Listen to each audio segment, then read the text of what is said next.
Hello and a very warm welcome to you all. It's time for Game On. I'm your host Neha Bhardwaj. For a team that didn't qualify for the last T20 World Cup and didn't qualify for this year's ODI World Cup, West Indies have shocked Indian fans by beating the visitors twice in 2 games. It's also the first time since 2016 that West Indies have beaten India in 2 T20Is back-to-back. And Hardik Pandya, the captain, wasn't too happy with his batters, saying they need to take more responsibility. What happened in the second T20I, and can India handle the pressure and bounce back? We will put that question to Jamie Orter, who joins us here on the show. Chetan Narula is also on the show with us. Both of them, by the way, had said that it will not be easy for India to win this series, and rightfully so, because what we've seen so far is anything but. India have struggled. West Indies have also made sure that they didn't win easily, though India gave them enough chances. They made sure they took it right to the last overs, but in the end, West Indies have won. Thank you guys for taking the time out, and to all, who would have thought, 2-0, who would have thought? Chetan? Well, it was always on the cards, Neha. Thank you for having me again. It was always on the cards, 2-0. India's batting stops at number 7. Hardik Pandya says his batsmen need to take more responsibility. He's right, because they're only playing 5 full-time batsmen, and himself obviously an all-rounder, and Akshar Patel an all-rounder. So the thing is, it was Hardik Pandya who said some time ago that there's just so much talent in Indian cricket that they could pick 3 white ball teams on any day and win any damn trophy in world cricket. And look what's happening. He's not able to beat the West Indies in a T20 match so far. We have to question the selectors, obviously, because of the bench strength that they have sent to the West Indies. Apart from Yashasvi Jaiswal, there's no extra batsman in that squad. And when the batting finishes at number 7, even against the West Indies, a team that hasn't qualified for the last 2 white ball World Cups, that's just not good enough. So more than the team, more than the management, I think it's the selectors who need to answer some questions here. Also, there's no clarity, Jamie, on whether they're really taking this as a build-up to the ODI World Cup, or whether they're seeing this as an opportunity to really test players for the next World Cup, T20 World Cup, which is next year. Because what seems to be happening here is that you're playing Sanju Samson, who is, despite having been given these opportunities, is not able to prove his worth. You have someone like an Ishan Kishan, who they are stuck with as an opener. Should they have given someone like a Yashasvi Jaiswal a chance? So there are a lot of those questions as well, right?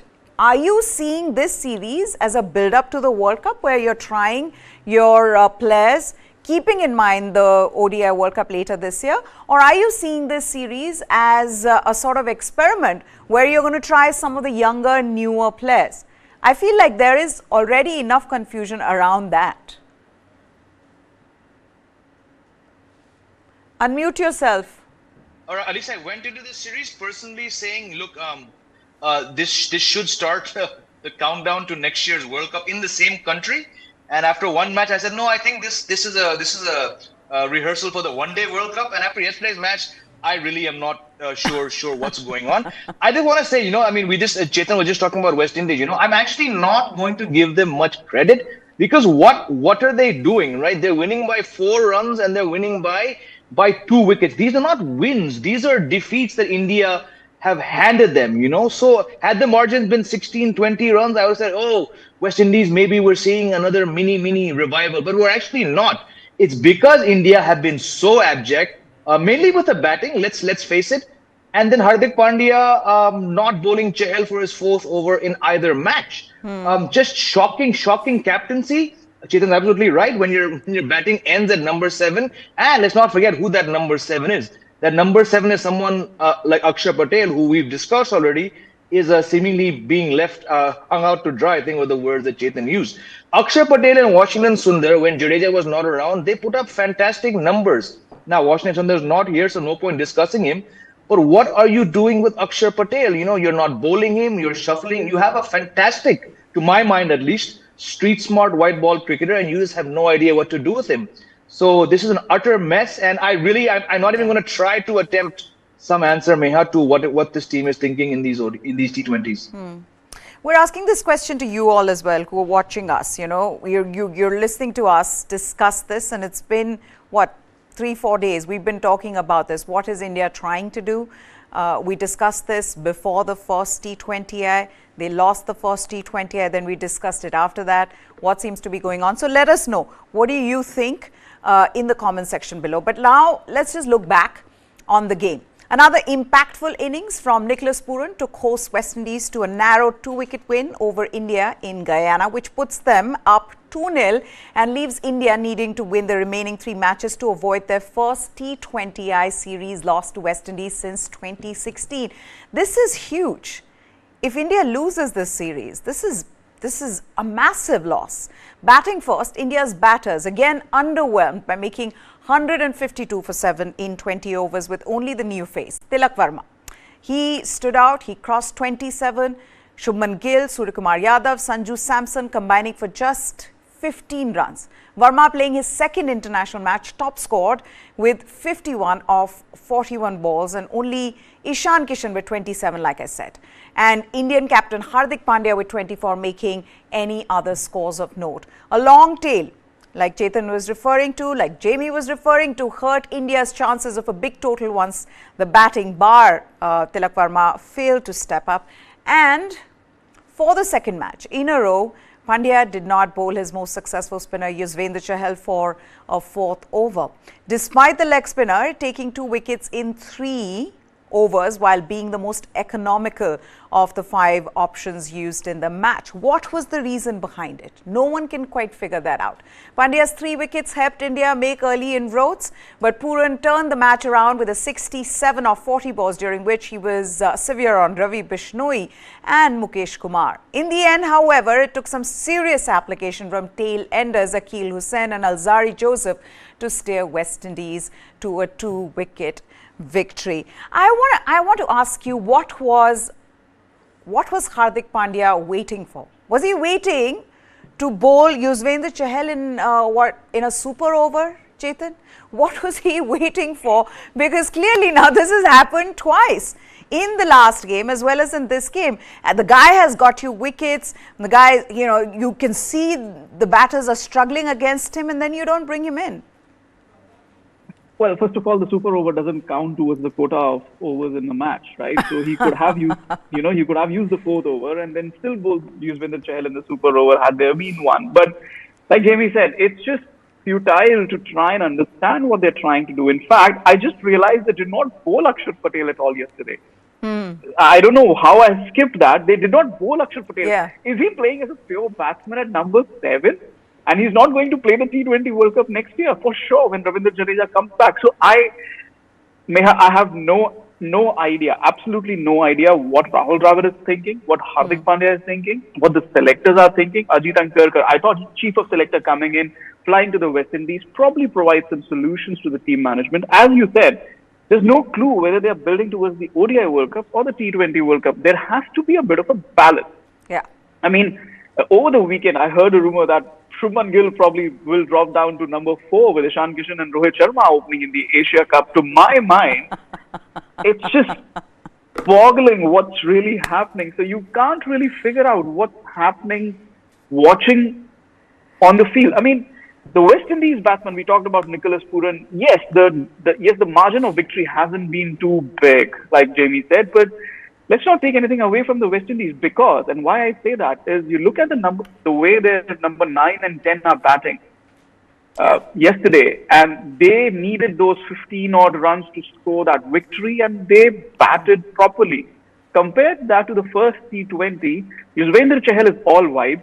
Kuldeep Yadav doesn't know what to do. He's taking a single and giving strike to Arshdeep Singh. Arshdeep Singh, yes, he scored some big shots, but those 3 batsmen did not have any idea how to bat out the match. Yeah. This is a team that plays IPL year in and year out. They don't have an idea how to finish out the match. It's just beyond ridiculous at this point. Which is the other thing, Jamie, that, you know, with the kind of bowlers India has in T20Is, even in yesterday's match, the tail was way too long to have 4 number 11s. I mean, you're really not expecting them, if your batting fails, for them to give you a good above par total. Say in this case, like Tilak Varma said, that they would have needed 10 to 15 runs, and that would have been a good total. So my sense is this also now a huge problem with this Indian team? That you don't have batters who bowl, you don't have bowlers who bat, and now you have this impact sub rule, which is in IPL, which is in domestic cricket, where players will just come for their for their specific purpose, and that's where maybe there's a problem. Look, the problems extend beyond this team. The problem extends beyond the IPL. Right now, we've discussed this before. In fact, Chetan and I were having an offline discussion as well. Right? You had IPL success stories: openers, middle order batsmen, finishers, wicketkeeper batsmen, spinners, bowlers, death overs, all rounders. You had options, right? We've discussed on this show. It's because you didn't have enough all rounders, and you rested Jadeja, you rested Shardul Thakur, which is why your batting ends at Akshar Patel, who is not bowling in one match, and in one match gets carted for 22, right? But you had an all-rounder called Venkatesh Iyer, who you told to bowl and bat, and to be fair, you did give him the ball in, I think, 4 of the 5 of his international matches. Then one fine day, you drop him and Hardik Pandya comes back. So much so that he goes throughout the whole IPL for KKR without bowling a ball. So maybe he's not seen as an all-rounder, but he's starting to bowl now for MP again.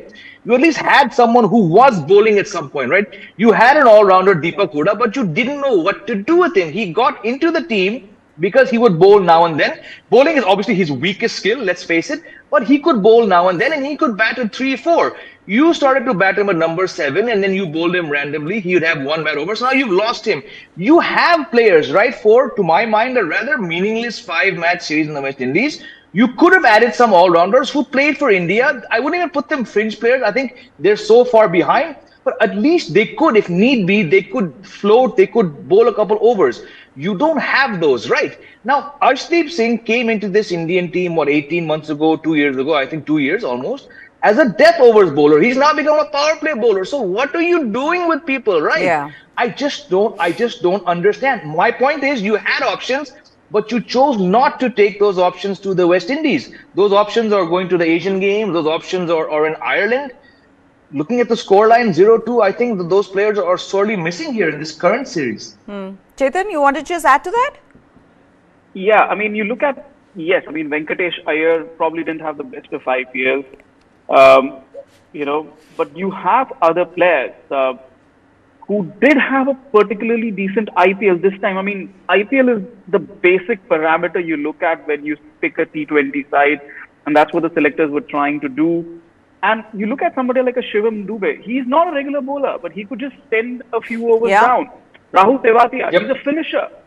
Instead of Akshar Patel, you're not bowling Akshar Patel, but Rahul Tewatia could slot in at number 7 and finish a couple of matches, get you those extra 15 runs, maybe send down an over if need be. But as it is, you're not bowling Akshar Patel, are you? So it just baffles me that those two players have had really decent IPL this year. Not only this year, but even the last year. And they're not part of, I understand why you don't want to play Ravindra Jadeja. I understand why you don't want to play Shardul Thakur. They are important for your ODI World Cup plans. You want to give them a bit of a rest. But what is stopping you from picking a Dube or a Tewatia, or for that matter, Washington Sundar, who's going to Ireland, who's going to the Asian Games? Is he fit for games in August and September and not fit for games in July? I mean, it just does not make sense. And just one more thing, if I can add, the reason why they haven't used Chahal in that last over, I've just been looking at the scorecard. Mukesh Chaudhary has been bowling at the depth.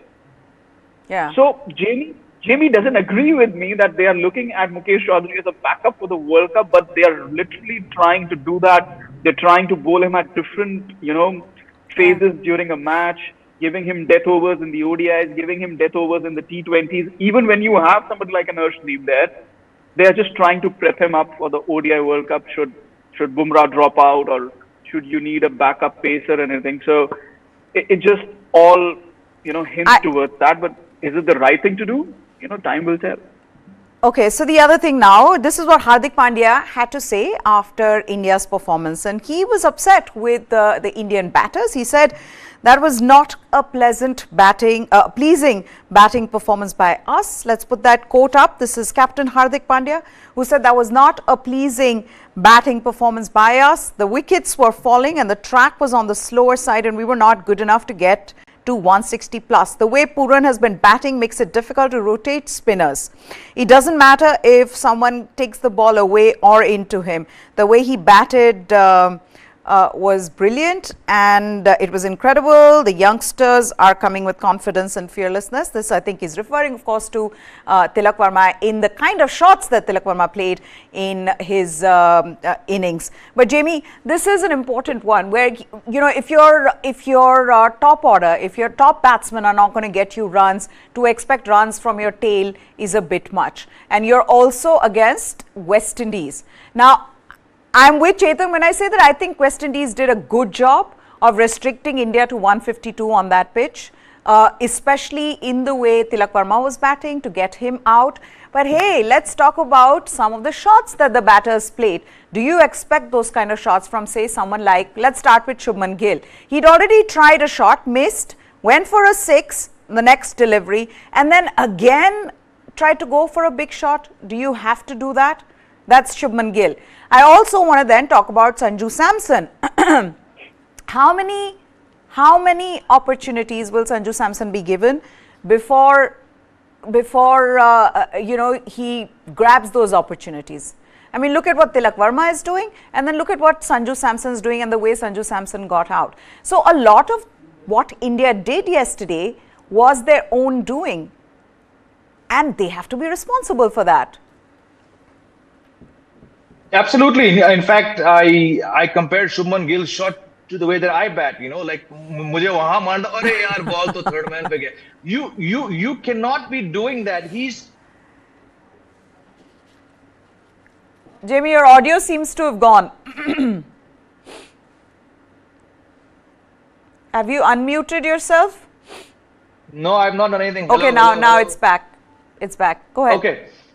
No, I was just saying that Shubman Gill has, again, it's only a few matches, but it is worrying now, you know, because he came into the IPL after a fantastic run in white ball cricket, had an outstanding IPL, but that IPL, I mean, people are actually saying on social media, he's only the king of Ahmedabad. And first I might be like, you guys, you know, just keep quiet.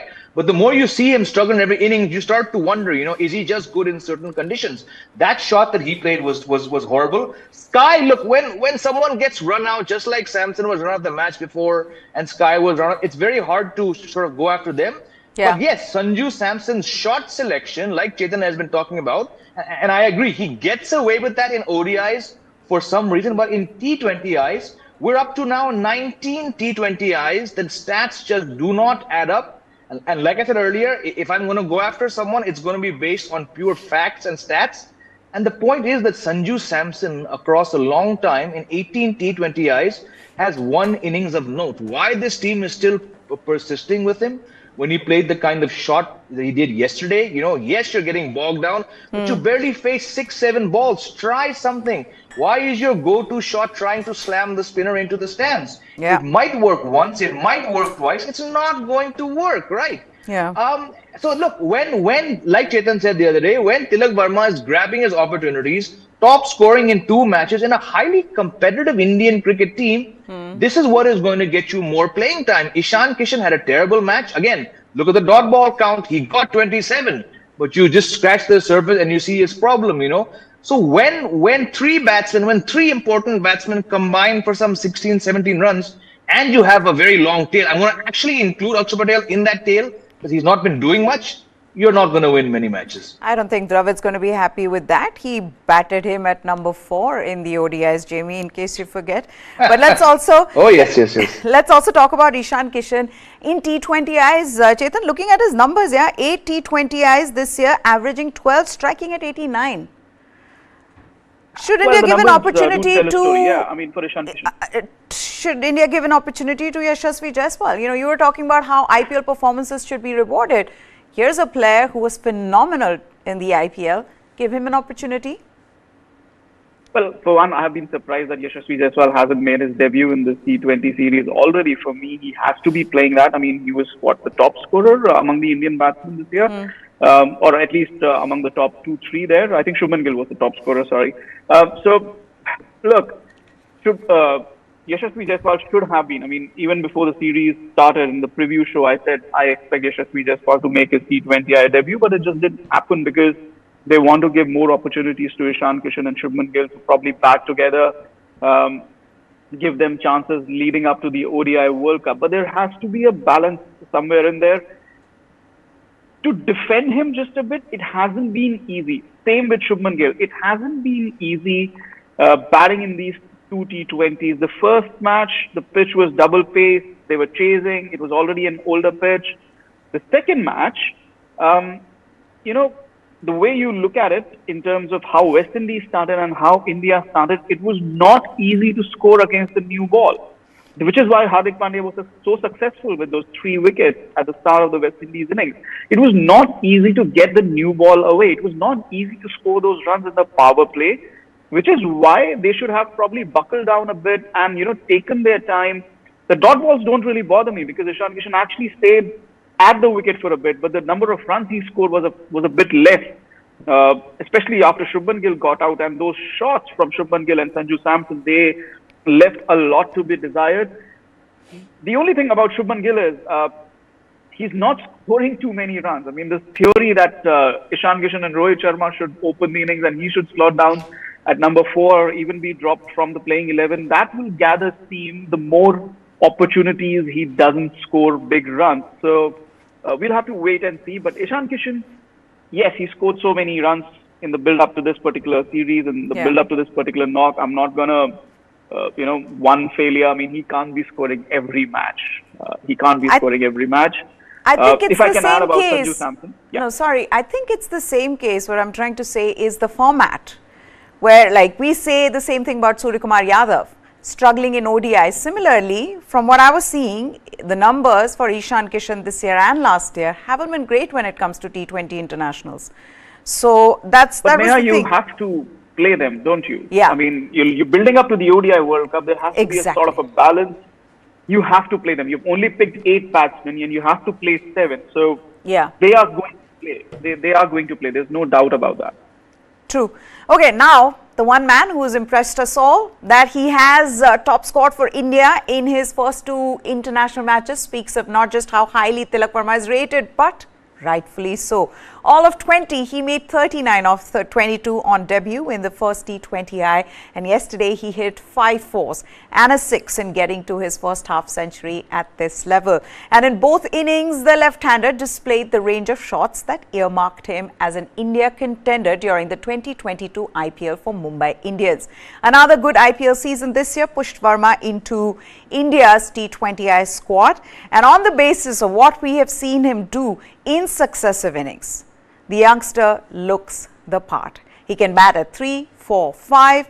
He can hit a long ball and has the right attitude needed for a fight. So if Nicky P, Jamie, was batting like, it looked like he was batting on a completely different wicket, Tilak Varma also seemed like he was on a different wicket. It's a different thing that he got dropped twice.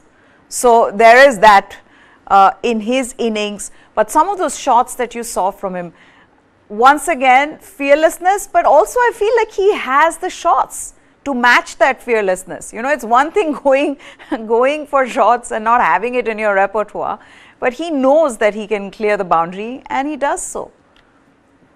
No, he has the shots, and it's in playing those shots that he's also going to get out, right? Yeah. When you're scoring 39 and 51 and you're top scoring, let's face it, by a big margin in a team where a lot of players have been playing for a long more time than you have, something stands out, right?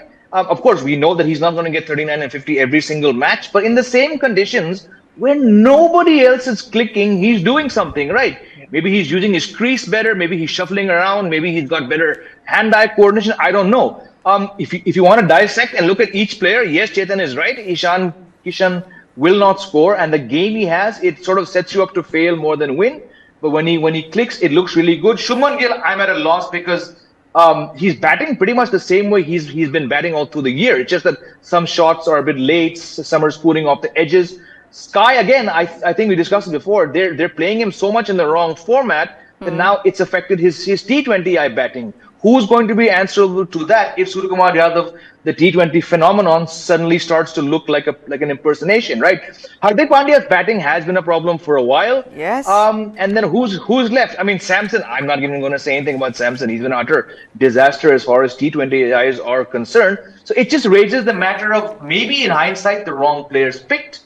Now that you pick them, yes, you have to play them, but maybe you're just playing them in the wrong position. I just don't know. But Tilak Varma is clearly, it is because he's fresh, he has no baggage. He's not, a lot of these players, in fact, most of these players went through the abject failure of the Asia Cup last year. A lot of them were there, the T20 World Cup. Maybe they've seen things which are letting them down. I don't know. I'm just trying to realize or to figure out how on the same track where people are scoring at strike rates of 80 and 90, how is this guy going at 177? So hats off to him. Let's hope he sticks around for a long time, stays fit. He looks like a good number 4, number 5 option for the time being. Okay, this is what he had to say after scoring his 50, and he's spoken about Rohit Sharma being his biggest support system. We could put that quote up for all of you. He says, my inspiration has been Suresh Raina and Rohit Sharma. I spend more time with Rohit Bhai. In my first IPL, he told me that, Tilak, you are an all-format cricketer. It boosted my confidence. His guidance has been massive for me. Rohit Sharma has been a big support system to me. He always talks to me and tells me to enjoy the game. For me, the turning point has been the IPL. So he's credited his success to IPL. He says the performance has helped me to play for India. Going forward, I'd like to continue it. He's also credited Rahul Dravid for his success, saying, I have been, let's put that quote up as well. I read it too quickly. He says, I have been with Rahul sir since the Under-19 World Cup. He always says to follow your basics and spend as much time in the 22 yards between the wickets. He always says to enjoy your game as much as you can. There is one thing though that I've got to give credit to when it comes to Rohit Sharma and Rahul Dravid is the kind of confidence that they've given these youngsters, be it Yashasvi Jaiswal, be it Ruturaj Gaikwad, be it Tilak Varma. Would you agree with me, guys? Because, I mean, you get that sense of where does this fearlessness come from? Yes, I know that today's youth is fearless, but it's also someone sitting in the dressing room telling you, just go out there, play your natural game, go play aggressive, just the way you want to play. And that has been instilled by Rahul Dravid and Rohit Sharma. True, absolutely. I think it's not just a matter of what they have garnered from IPL. It's also about when they reach the international arena, what they are able to do, what they are allowed to do. Even if you look at somebody like a Sanju Samson, who's been an abject failure in this regard, he has been given the license to go for his runs. You look at Shubman Gill, the license to go for his runs, to go for their shots, to score those runs the way they want to. But that is where Neha temperament comes into play, where you need to just see the conditions, assess the situation and play accordingly. And that's where I think Tilak Varma has really stood out. And for me, it is something that he's done already for Mumbai Indians, because the last season, not this particular season, the last season, he was batting at number 3 and number 4 when Mumbai Indians were running short of batsmen.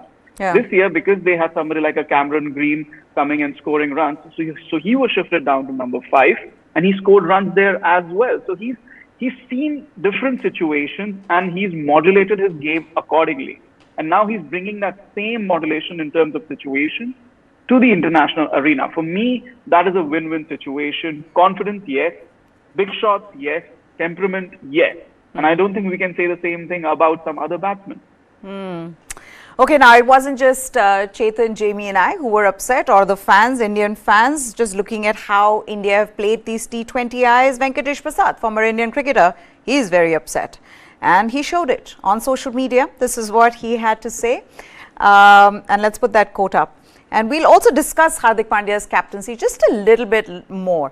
He says, Yuzvendra Chahal got India back into the game in what was his 3rd over, and West Indies 8 down, and he didn't bowl again. And number 9 and 10 for West Indies found the Pacers easy to handle. Should be smarter at these moments than just doing textbook stuff. Now, this is not the first time we're questioning his captaincy, Jamie, Hardik Pandya's. There's also, he's spoken about the Indian team. Let's put that quote up as well. And then we'll just have a discussion on that. He says, very, very ordinary. No point in brushing it aside. After the 2007 T20 World Cup, IPL started, and we haven't won a T20 World Cup in 7 attempts since, making only 1 finals. The intensity and hunger to win needs to be far more. Yesterday, after Yuzi took 2 wickets in the 16th, he's gone on to talk about how he should have been given another over instead of the Pacers, Jamie. Now, that is another thing that so far Hardik Pandya has not had to deal with, right? You come into your first season as a captain of the franchise, you end up winning it. Second season, also a very good season for you. In the matches that you've played so far and you've captained so far for India, you haven't been criticized for some of the decisions, Jamie. You haven't seen some big losses. I think this is also the first time Hardik Pandya is seeing this, right? This criticism. And all of them have to cop it, be it, you know, we saw from MS Dhoni, in fact, onwards, when decisions didn't go in your favor. Virat Kohli faced it. How do you see his captaincy? Look, if you're looking at Hardik Pandya now and wondering why the criticism hasn't been too much, then you have to look at what he's done so far, right? You're beating Ireland, no big deal. You're winning at home, no big deal. You go to New Zealand, you play 6 matches, of which I think 4 were like washed out. The sample size is not enough at the international level to actually take a call, right? But he got the captaincy because of an outstanding year when he came back from personal setbacks, from physical setbacks, and he did very, very well last year in the IPL. He was bowling quick, he was scoring runs, he was taking catches. This year, his own IPL was not so good, but the team still did go all the way and they lost at the final hurdle, right? But Hardik Pandya, in whatever I've seen him as a captain, he's more effective when his own contribution is really good. Now, he got 2 wickets yesterday, but that was a good bowling performance after a while. He's not been an optimum level as an all-round performer himself. I think that's perhaps having some adverse effect. His batting is, like I said earlier on the show, his batting is the problem. Because if you see his dismissal, the way he got bowled in the first match, the bat face was in the wrong area. His feet were in the wrong position. So you tend to pick up, if you're watching the game, you tend to pick up more of these things, right? Just to go back what we were discussing earlier, if indeed you're trying to get Mukesh Kumar, like Chetan said, ready for the World Cup, then that means you're not taking these matches seriously and you're hijacking these matches, right? Abhi aapko match jeetna hai. I expected them to win no less than 4-1, okay, if not 5-0. If Yuzvendra Chahal is taking 2 wickets and he's turning matches around, just forget the first match. Look at yesterday's match. People are going at 7, 8, 9 per over. He's gone for 6.33, right? Tail-enders, Akhil Hussain and Azari Joseph, no discredit. They'd be much happier facing Mukesh Kumar at 130, 132, waiting for the ball down the pads, waiting for the short ball. Toss the ball up, you know, get Chahal to bowl the ball, and look at these guys. Chahal had the proper batsman, you know, at seas. So I just don't understand why you would not bowl Chahal. Chahal is bowled at the death. Spinners are bowled at the death. In these situations where the conditions are tough, when the asking rate is going up, wickets are falling, to my mind, it makes more sense. Again, you have to have someone experienced. But if Chahal is not experienced, then what is he, right? On the day, your best bowler does not, back-to-back 2 matches, your best bowler does not bowl his quota, something is clearly wrong with Hardik Pandya's thinking. The other thing that now everybody's talking about is why Akshar Patel was not bowled at all, was because there was a left-hander in the first 16 overs, always at the crease. So, didn't want to bowl him then. But then again, yes, Chetan's got this face like, don't even try to explain that to me. No, I mean, I usually don't buy this thing of left-handers can't bowl to left-handers, this and that. I mean, yes, matchups are there, but when your other bowlers are going for 8, 9 runs per over, you have to try something different. Just because there's a left-hander at crease. I mean, are you telling me in the history of cricket, a left-handed spinner has never got a left-handed batsman out in T20 cricket or any format, to be very honest? I just think, yes, matchups do exist, but sometimes it's just taken too far, especially in India's case. So, yeah, that's why I was just... So even as India try to figure out their number 4, who their wicketkeeper batter would be for the ODIs, who their bowlers are going to be, who their, you know, whether KL Rahul will be able to come back, Shreyas Iyer, will he be able to come back?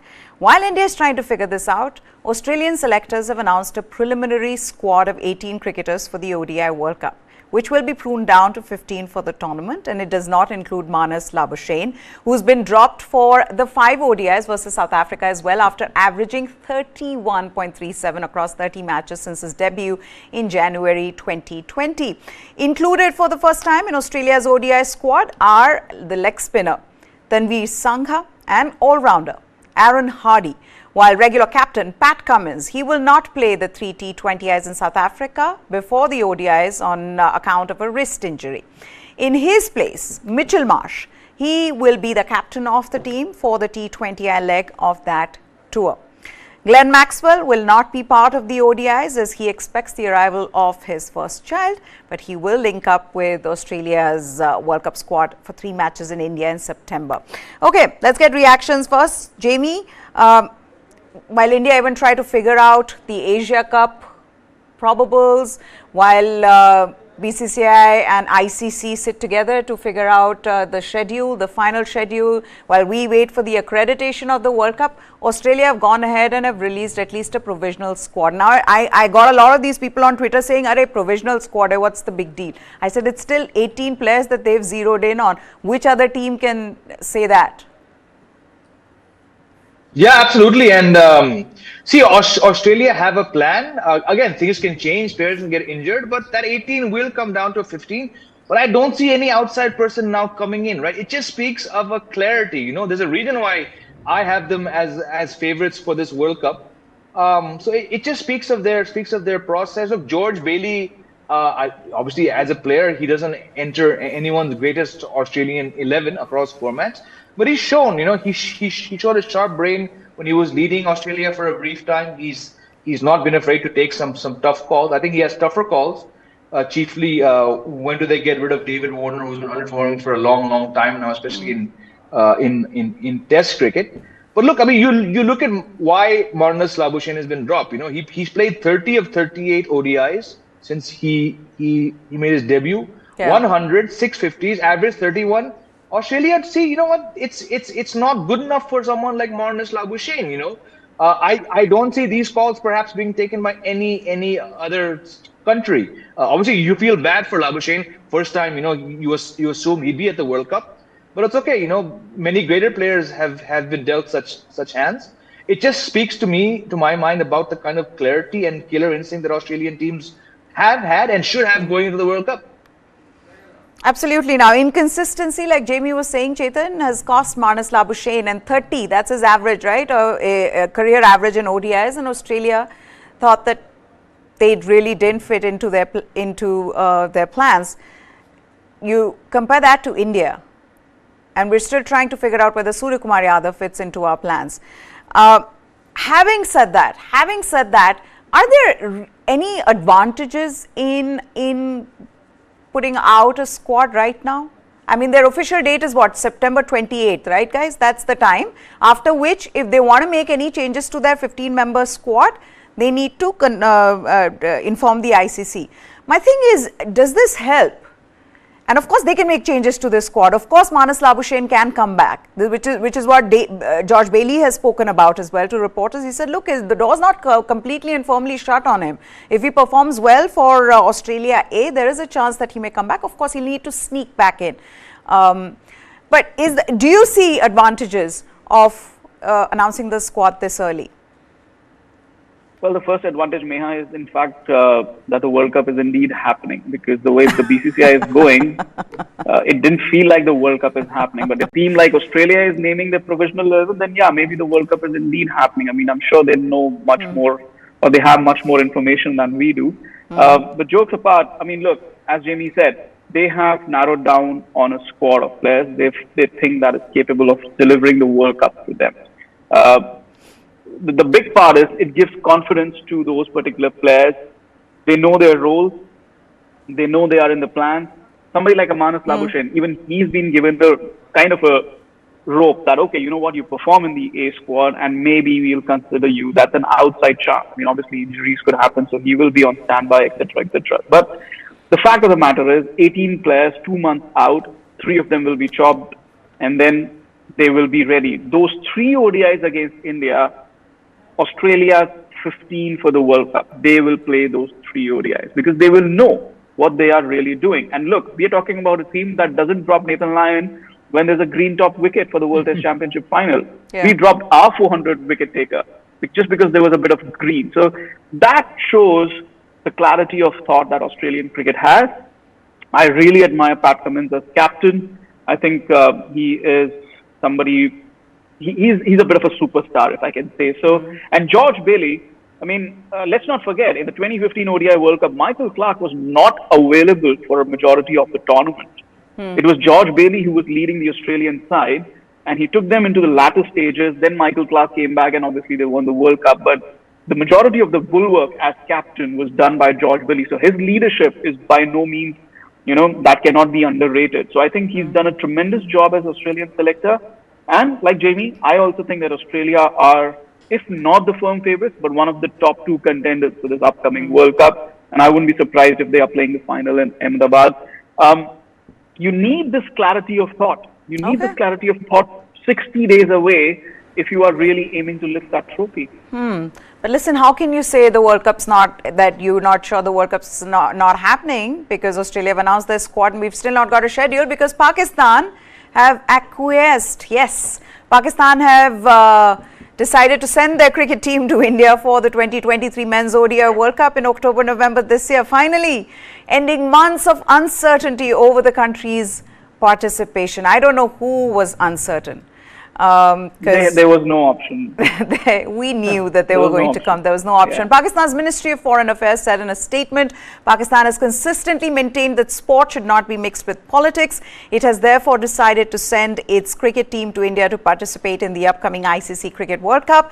Pakistan believes that the state of bilateral relations with India should not stand in the way of fulfilling its international sports-related obligations. Pakistan's decision shows its constructive and responsible approach vis-a-vis India's intransigent attitude, as the latter had refused to send its cricket team to Pakistan for Asia Cup. We're conveying these concerns to International Cricket Council and the Indian authorities. We expect that full security and safety of Pakistan cricket team will be ensured during its visit to India. And they are worried, Jamie. They've said this in that press release. They've said that we are extremely worried about the security arrangements. We have deep concerns about the security of their cricket team. They said, but we are conveying these concerns to the International Cricket Council and the Indian authorities, and we expect that full safety and security of Pakistan cricket team will be ensured during its visit to India. तो आना ही था, ये तो we knew it. It was only a matter of time. They waited and they waited, and then finally said that they were going to come. But they also did pass a comment, a snide remark there about how India did not believe in sport, or did not want to separate sports from politics, given that they didn't want to travel to Pakistan for the Asia Cup. So in the end, what do you make of it? Hopefully now everything will be smooth, right?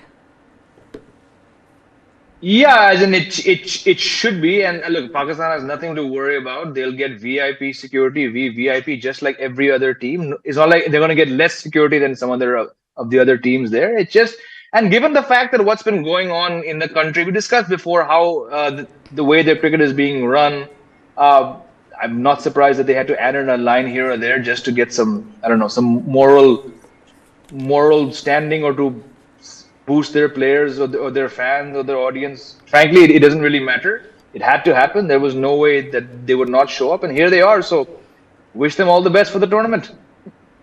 Chetan, you want to add to that? I mean, they are, I think now there's another problem with the Pakistan-England game at the Eden Garden where... Yeah, I mean, well, my sources tell me that there isn't really a problem. An email hasn't been sent to the BCCI, and the schedule should be up later today or tomorrow, at the max by Wednesday. But again, I'm not sure how reliable that is. But I don't know why Pakistan is so bothered about security, because the whole security drama that has happened around India-Pakistan game or England-Pakistan in Kolkata, it's because Pakistan team is there, right? It's the security that you provide to the Pakistan team.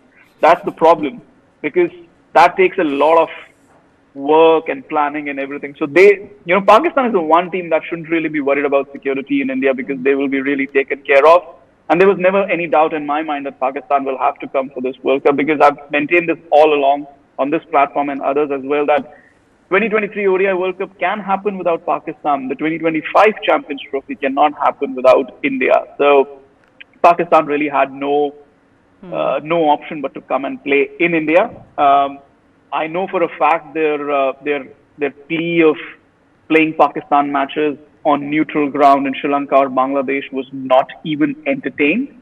And it's just like वो रूठे हुए फूफा जी नहीं होते हैं जो शादी में आते हैं. हाँ आ रहा हूँ लेकिन वो रूठ के अपना मुंह बना के आते हैं. They're just behaving like that. Okay, we're going to wrap this up, guys. Thank you so much, Jamie Alter and Chetan Arula. Completely out of time. But as always, pleasure to have you guys on the show. That's it from us. News 9 Live is what you need to subscribe to for all the latest from the world of sports. Goodbye. Thanks for watching.